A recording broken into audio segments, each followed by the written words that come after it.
On veut déterminer graphiquement l'équation réduite de la droite D qui est représentée dans le repère. On commence par remarquer que cette droite n'est pas parallèle à l'axe des ordonnées, donc son équation est de la forme y égale mx plus p. On a à déterminer les valeurs de m, coefficient directeur de la droite, et de p, ordonnée à l'origine de la droite. On commence par l'ordonnée à l'origine de la droite. On obtient p en observant le point d'intersection entre la droite D et l'axe des ordonnées. La droite D coupe l'axe des ordonnées au point d'ordonnée 1, donc l'ordonnée à l'origine de la droite, P, est ici égale à 1. Passons maintenant au coefficient directeur de la droite.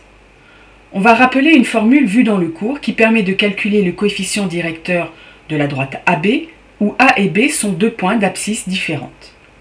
On a M égale YB moins YA sur XB moins XA. On remarque au numérateur une différence de deux ordonnées, que l'on peut noter delta Y, et au dénominateur une différence de deux abscisses, que l'on peut noter delta X. On va prendre maintenant deux points sur la droite D, deux points à coordonnées entières. Prenons par exemple ce point A, de coordonnées 3, 3, et ce point B de coordonnées 6, 5. On va observer entre ces deux points la différence d'ordonnées et la différence d'abscisse. La différence d'ordonnées, elle est ici. Elle est égale à 2. La différence d'abscisse, elle est ici. Elle est égale à 3.